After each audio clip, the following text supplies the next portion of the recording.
Je pense que c'est à la jeunesse qu'il revient d'écrire l'histoire, donc c'est une très bonne chose. Je pense que c'est maintenant qu'il faut s'engager, avant que la déconstruction de la France n'arrive malheureusement à un stade qui soit irréversible.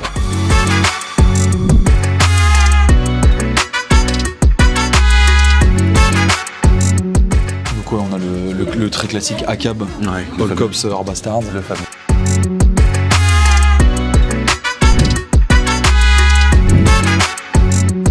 Donc pour moi, la France, c'est tout simplement mon pays.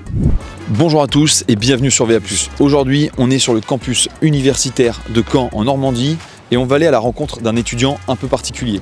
C'est Tanguy David et il est militant pour Génération Z et il a la peau noire. Ça lui a été reproché très durement sur les réseaux sociaux après qu'il ait posé sur une photo d'un meeting avec Éric Zemmour.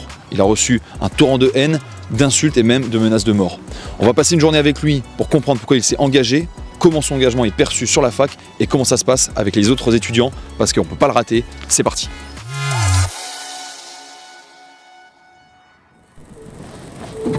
Tanguy. Ah bonjour, comment allez-vous? Très bien, et Bon. toi, comment ça va? Eh ben écoutez, super bien, je suis content de vous recevoir. Ouais, alors où on se trouve ici? Eh ben écoutez, on se trouve chez moi, là où j'ai grandi, là où je vis avec mes parents depuis maintenant 18 ans. Alors du coup, on se trouve en périphérie de Caen. En effet, à peu près 10 minutes, 10-20 minutes de camp donc. Voilà, donc là vous êtes donc ici donc, dans ma chambre, hein, donc dans mon bureau. Et c'est d'ici en fait que je travaille, que je fais tout ce qui est plutôt important, je le fais ici, voilà. Ok. Sous le regard bienveillant de qui vous savez. Mais voilà, je fais tout ce qui est essentiel ici généralement, avec mes bouquins de droit, de fac, tout ça, enfin bon. En tout cas, on se croirait dans une institution de la République. Peut-être parce que j'aime bien le cadre en effet. Ouais. Et le drapeau français dans ta chambre, ce drapeau Alors lui, je l'ai acheté que l'année dernière. J'ai décidé de le fixer ici, mais le drapeau européen devrait bientôt arriver. D'accord, le drapeau européen a quand même son importance pour toi. Ah oui, je trouve que c'est c'est plus traditionnel, on va dire. Quand on voit souvent, je ne sais pas moi, représentants discuter, voilà, vous avez souvent les deux drapeaux derrière. Je préfère cette formalité. Et on a aussi un portrait de Louis XVI. Tout à fait, puisque je suis un grand passionné d'histoire, non pas que je sois royaliste, mais Louis XVI est un monarque de France dont l'histoire m'a toujours passionné. Et voilà, c'est-à-dire que c'est un monarque que je dirais presque j'affectionne, puisque je considère qu'il n'a pas eu beaucoup de chance en les temps de tourment qu'il a connus. Est-ce que tu as d'autres lectures? Parce que là, on voit le dernier livre d'Éric Zemmour, le code pénal, le code civil. J'imagine que tu ne lis pas ça avant de dormir. Non, pas Quelles vraiment. sont tes autres lectures? Moi, je lis beaucoup ce genre de livres-là, si vous voulez. Beaucoup de bouquins historiques, en fait. Tu peux J'ai nous pas montrer d'auteur favori, mais vous voyez là, c'est un bouquin qui m'a été offert sur le 11 septembre. Celui-ci, c'est La splendeur de l'infâme, donc sur Winston Churchill, évidemment. Mais moi, je lis beaucoup de récits historiques, j'adore ça, mais aussi de romans policiers. Ce sont des choses qui me passionnent. Voilà, moi, je lis beaucoup ce genre d'ouvrages. Ouais. J'aime bien. Et en politique, est-ce que tu lis d'autres ouvrages politiques? Oh bah écoutez, moi j'ai lu François Hollande à l'époque, François Fillon aussi, mais écoutez, à part ça en politique, je préfère les écouter que les lire pour l'instant. J'ai pas, non. Et François Hollande parce que ancien président ou parce que Parce qu'ancien président. D'accord. Parce qu'ancien président, je voulais savoir ce qu'il avait à dire. Le bilan de cette lecture? Ouais, écoutez, la France n'a pas dit son dernier mot.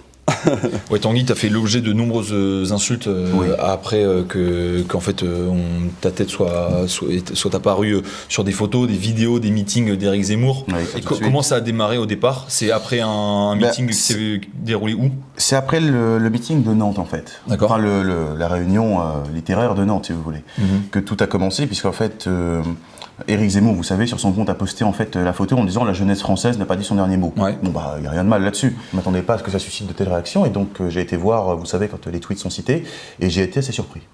J'ai été assez surpris. Quand on voit sur un fil Twitter son nom être répété plusieurs fois et des insultes à ton encontre, comment on sent à ce moment-là? On est un peu pris dans une tempête, dans une tourmente. Ça vous énerve. Donc voilà, moi je ne l'ai pas vécu comme une tristesse ni comme une souffrance, mais je l'ai vécu, c'est-à-dire que ça m'a mis en colère à plusieurs reprises.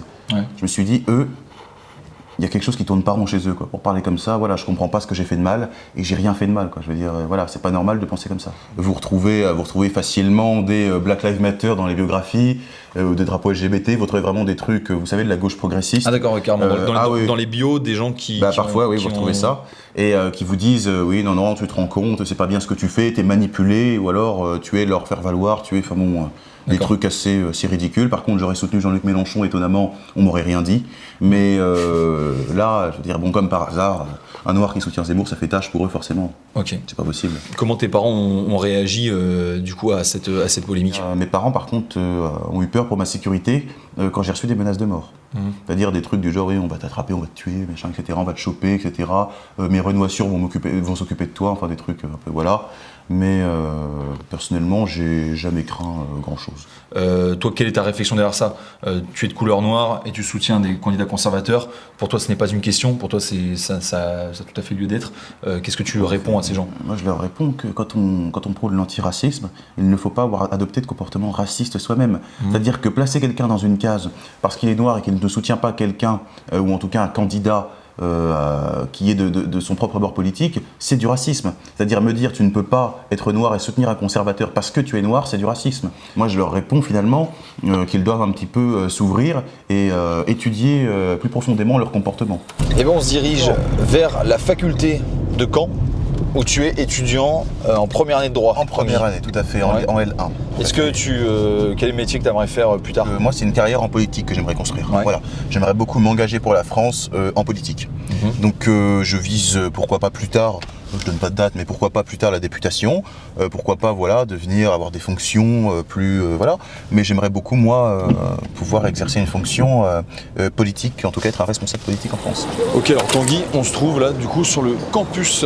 En effet, là, on est sur le campus 1 donc, de l'université de Caen-Normandie. Enfin, c'est un endroit que j'apprécie, quoi. Je suis très content, je me plais bien ici. Et depuis que tu t'es fait un peu connaître par ton engagement, comment ça se passe les étudiants? Est-ce que tu as des gens qui viennent te voir pour te féliciter, des gens qui te soutiennent? J'ai beaucoup d'amis qui m'ont manifesté leur soutien parce que tout le monde a vu la vague de commentaires racistes et haineux et j'ai été pas mal soutenu à ce moment-là en fait. Voilà. D'accord. Mais tu étais engagé à l'Uni, tu disais aussi. Donc je suis également engagé donc à l'Uni. Voilà, nous on est contre l'écriture inclusive, on soutient la police, etc. On est très à droite aussi à l'Uni et c'est mon premier engagement politique en fait à la base. Il y a une proximité entre les deux mouvements? Il y en a au sein du mouvement de l'Uni qui soutiennent Éric Zemmour, mais nous ne sommes pas, ils ne sont pas tous favorables à Éric Zemmour. Il y en a qui penchent plus pour Xavier Bertrand, plus pour Valérie Pécresse. On soutient plusieurs personnes à droite. Voilà. Mais ici, majoritairement, en tout cas à l'université, on n'est pas très à droite. Je me sens un peu seul quand je soutiens Zemmour. Pour toi, c'est la ville qui est comme ça, la région qui est comme ça, les étudiants arrivent, ils sont déjà matrixés par le lycée? Je pense, ou alors ils l'ont été avant. Je ne sais pas d'où ça vient, mais il y a une forte présence gauchiste et bien pensante, si vous voulez. Voilà, là je suis regardé en ce moment, parce que les gens savent très bien qui je suis. Tu reconnais un peu ces regards, est-ce qu'ils sont habituels? Oui, c'est assez habituel quand j'arrive. D'abord, je suis toujours le seul en costume, ou alors rares sont ceux qui le sont aussi, mais parce que les gens voient très bien qui je suis, forcément. Est-ce qu'on te prend pour un chargé de TD ou un prof parfois? Oui, mes amis au tout début, qui sont aujourd'hui mes... pire, pour quelqu'un de la sécurité. Alors ça, c'est arrivé au meeting de Zemmour. On pensait que tu étais de la sécu. Mais ici, non, on m'a dit au début, mais vous êtes le chargé de TD? Non, je suis comme vous, je suis élève, je suis en première année. Ici, j'ai vite remarqué quand je suis arrivé que la droite n'était pas forcément la bienvenue. Si vous voulez, une fois, j'avais fait une intervention devant un amphithéâtre dans le bâtiment qui se trouve là-bas, et les gens déchiraient les tracts sous notre nez, en fait, en disant non, pas la droite, etc. Une intervention pour l'Uni? Pour l'Uni. Et c'était vraiment, c'était ma première intervention publique en plus, donc j'étais un peu stressé. Ça m'arrangeait pas vraiment qu'on déchire les tracts sous mon nez, mais ils étaient vraiment opposés, ils le montraient quoi. C'était vraiment non, parce que je ne m'en cache pas, mais que je dis non, je suis de droite. Ah d'accord, donc tu soutiens quand même un candidat qui est raciste, qui a été condamné, etc. On aime bien ressortir les vieux trucs comme ça. Me rappeler que je soutenais un candidat qui certes a été condamné, mais toujours en me disant tu sais qu'il est raciste, il n'aime pas les gens comme toi. Les gens comme toi, arrive à préciser ce que ça veut dire. Voilà, ça a toujours été ça comme argument de leur part. Donc toi tu as rejoint Génération Z récemment, tu disais? Alors moi j'ai rejoint Génération Z en septembre. D'accord. Donc c'est très récent. C'est très récent. Et à Caen, vous êtes combien de militants à peu près? Dans le Calvados, on a à peu près 70 militants. Donc voilà, ça nous fait une bonne poignée d'engagés. Et je pense que c'est à la jeunesse qu'il revient d'écrire l'histoire. Donc c'est une très bonne chose. Voilà, je pense que c'est maintenant qu'il faut s'engager avant que la déconstruction de la France arrive malheureusement à un stade qui soit irréversible. Moi j'écoute beaucoup, vous savez, Charlotte Dornelas, j'écoute beaucoup salut. Christine Kelly, j'écoute beaucoup de journalistes, journalistes que j'aime beaucoup, que j'apprécie. Et voilà, ce sont des journalistes qui ne se soumettent pas à l'idée progressiste, donc ce sont des journalistes que j'estime être encore raisonnables, si vous voulez. Est-ce que pour toi les insultes que tu subis ont un écho particulier avec celles que reçoit Christine Kelly, qui a aussi essuyé des insultes du type la servante de Zemmour, ce genre de choses. Oui, en effet, je pense que ça a un certain écho. En tout cas, je le vis, je pense, comme elle a pu le vivre. C'est-à-dire que je n'aime pas qu'on me mette dans une case. Donc c'est pour ça que je me reconnais aussi à travers Christine Kelly, qui, malgré les insultes qu'elle reçoit, ne baisse pas les bras finalement. Et continue de défendre ses idées, enfin de défendre son travail. De faire son travail et puis d'être en conformité avec ce qu'elle est. Elle ne va pas se mettre dans une case parce qu'on lui dit d'aller dans une case, donc je trouve que c'est admirable. Alors, on a un espace d'affichage libre ici. Oui. Tu as déjà collé des affiches toi pour GZ? Alors des affiches, Zemmour président qui étaient collées ici, qui ont été recouvertes, on peut le voir, par des affiches pour Lutte ouvrière, des affiches pour l'Union populaire, pour Fabien Roussel, donc les communistes. Beaucoup de choses comme ça en fait, et ça a été assez rapidement recouvert. Le but c'est d'invisibiliser le plus possible Éric Zemmour ici. C'est vraiment le diable quoi. Et d'ailleurs juste là, un beau tag Antifa. En effet. Tagué sur le sol pour que ça soit bien visible quoi. Ah ouais. Pour marquer les esprits peut-être. Et marquent surtout leur territoire à mon avis. Je pense que c'est pour dire nous on est ici, voilà, on est présent. Ou encore ici l'extrême droite est un danger mortel. Tout est bon, même les petits poteaux, pour pouvoir lutter contre le fascisme. Et oui, ils sont en croisade. On te suit, tu nous emmènes à l'intérieur. Je vous emmène, c'est parti. Au cœur de la fournaise. Donc là on est dans le bâtiment des sciences du coup. Là on est plutôt bien servi. Donc on a le très classique ACAB, All Cops Are Bastards, le fameux. L'autogestion, la démocratie directe, l'égalité sociale et économique, No Passaran, Refugees Welcome, No One is Illegal, paiement sans contact. Anarchie mais paiement sans contact. À noter. Les autocollants de génération Z, est-ce qu'ils ont la même durée de vie? Non. En moyenne? Non, ils disparaissent assez rapidement, étrangement, le fameux hasard. Mais incroyable. Facteur chance. Mais ils disparaissent assez rapidement, alors que ceux-là sont là depuis je ne sais combien de temps. Ceux-là, ils durent bizarrement. Étrange. Bonjour, vous connaissez Tanguy? Oui. Qu'est-ce que vous pensez de son engagement? Il est passionné depuis longtemps, je le connais depuis la 6e, mais en vrai, il a raison de s'engager. Vous le rejoignez sur certaines de ses positions? Pas toutes, mais la plupart, oui. Et le climat dans la fac, vous le décrirez comment? On est souvent critiqué, donc en vrai... Comment tu peux la motiver, Tanguy? Je lui dirais qu'il faut avoir le courage de ses idées, même si c'est pas simple pour tout le monde forcément. Je pense que on peut quand même affirmer ses idées, même si c'est un risque d'être catalogué et insulté, forcément. Il vous convainc pas là, il est quand même solide, non? En vrai, oui. Il rassure. Oui, c'est une bonne image. Excuse-moi Marin, je peux te déranger 2 minutes? Tu connais Tanguy? Oui, je connais bien. Ouais. Qu'est-ce que tu penses de son engagement? Que c'est pas toujours facile étant de droite dans le campus. Ouais. Et sachant que les gens le rabaissent souvent à sa couleur de peau en disant que c'est pas que bon, étant noir, faut être de gauche, tout ça. Il a subi un gros harcèlement, donc du coup on l'a défendu. On lui a dit d'aller porter plainte parce que là c'était de la pure méchanceté, comme je pense que vous avez dû voir sur Twitter. Ouais, donc on lui a dit de porter plainte. Les insultes sont graves, indignes, et c'est vrai que le fait de voir que des gens de gauche, c'est des gens de gauche, faut le dire, voire même d'extrême gauche, insultent Tanguy, je me suis senti également insulté, parce que ils insultent l'électorat d'Éric Zemmour, entre guillemets également, parce que des gens comme Tanguy, il y en a énormément dans l'électorat d'Éric Zemmour. Je le soutiens dans ses épreuves, je le soutiens politiquement, je suis juste toujours derrière lui et j'espère qu'il réussira dans ses objectifs. Merci, et que tout se passera bien pour lui. Et là vous nous emmenez en cours là apparemment? En effet. Apparemment, ouais. Apparemment. Ok, bon on vous suit. C'est parti. Faudrait qu'on ait souvenir de nos années de fac. Un bain de foule pour Tanguy David.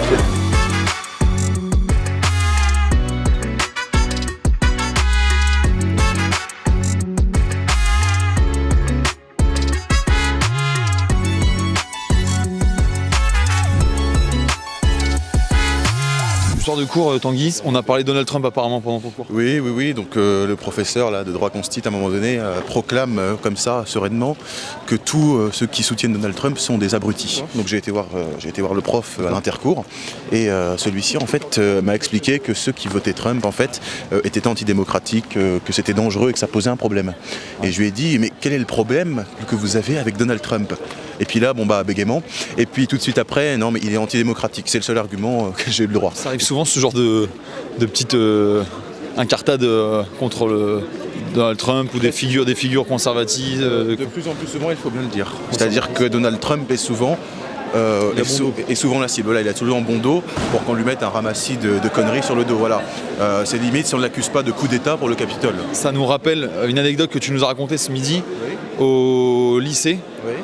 On t'a proposé d'aller voir la psychologue parce que tu avais soutenu en cours Donald Trump. En effet, j'avais en fait à l'élection présidentielle de 2020, donc j'avais soutenu, moi j'étais à l'époque au lycée, j'avais soutenu Donald Trump. Et j'avais aussi affirmé que la réforme constitutionnelle en Russie, donc avait fait Vladimir Poutine, qui lui permettait de faire 2 mandats de plus, très clairement, était une bonne chose. Surtout qu'elle a été approuvée par 77,9% des Russes. Et donc on a considéré, en tout cas au lycée où j'étais scolarisé, que c'était inquiétant. Et on m'a envoyé voir la psychologue du lycée pour qu'elle m'explique que c'était grave de soutenir des personnes comme ça, des figures du machiavélisme, c'était comme si je soutenais Hitler, c'était vraiment le diable. Mais il y a toujours eu cette psychiatrisation de l'opposition et de la dissidence. C'est-à-dire que c'était une vieille méthode communiste soviétique qu'on employait à l'époque en URSS, et je déplore qu'aujourd'hui encore cette méthode soit encore utilisée même au sein de l'éducation nationale. Et de façon bienveillante, c'était pour ton bien? Comme d'habitude, c'est toujours pour le bien. Puisque c'était pour ton bien, puisque des professeurs s'inquiétaient pour ta santé mentale, on va aller voir si tu étais si malheureux, si perturbé, on va en discuter avec ton père. Oui, c'était très bien. Ok, et bah c'est parti.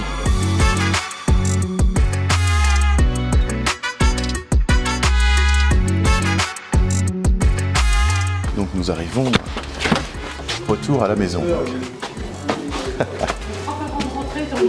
Bonjour madame, bonjour monsieur. Bonjour. Enchanté. L'histoire, ça a été une de ses premières passions. Donc l'histoire, la politique, ça marche ensemble. Ouais. Hein, donc bon ben voilà, on n'est pas surpris. Il est vraiment dans la direction qu'il a choisie Ça vous depuis surprend des pas, années. ouais. Je suis pas surprise, on n'est pas surpris. non, non. Et le fait que ça soit avec Génération Zemmour, ça vous effraie pas, sachant qu'Éric Zemmour est quelqu'un qui est réputé pour des positions politiquement incorrectes. Vous voyez ça comment? Il y a beaucoup de gens qui disent ce que vous dites, quoi. Mais finalement, à un moment, il faut aussi qu'il y ait quelqu'un qui tape du poing sur la table et qui redresse la France. Dire chacun a sa place en France à partir du moment où on aime son pays et on contribue à le faire vivre, le pays. Et toi, dans l'éducation que tu as reçue de tes parents, qu'est-ce que tu leur dois? Enfin, qu'est-ce qui a fait que tu en es aujourd'hui t'engager aussi de façon aussi déterminée? Je pense que je leur dois d'abord tout, mais je pense que je leur dois aussi un certain respect, une certaine forme de rigueur et un certain sens en fait du courage. Parce que mes parents sont des gens courageux. Ils travaillent depuis très longtemps, ils n'ont jamais vécu sur le dos de la société et je pense que je leur dois beaucoup. Parce que c'est eux finalement qui m'ont transmis le courage politique que j'ai aujourd'hui, qui est de ne jamais baisser les bras et de m'engager jusqu'au bout. Et je pense qu'ils m'ont transmis en fait finalement ce sens en fait de la détermination. C'est une détermination que j'ai une détermination d'aller jusqu'au bout et j'irai jusqu'au bout et je pense que je tiens cela d'eux. Parce que ce sont des personnes qui n'ont jamais rien lâché dans la vie et qui ont réussi.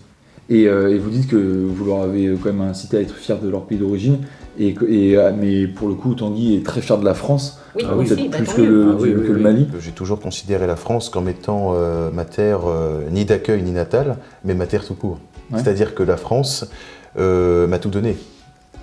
Donc je lui rendrai ce que je lui dois. C'est-à-dire que la France m'a permis de faire des études, elle m'a permis d'être scolarisé, elle m'a permis de me nourrir, elle m'a permis d'être heureux et de grandir et de devenir la personne que je suis et que je suis fier d'être aujourd'hui. Et c'est pour ça que la France, pour moi, c'est tout. Je ne comprends pas comment on pourrait ne pas aimer la France finalement. Ça me paraît être complètement lunaire, surtout aujourd'hui. Donc pour moi, la France, c'est tout simplement mon pays. J'ai aucun doute là-dessus.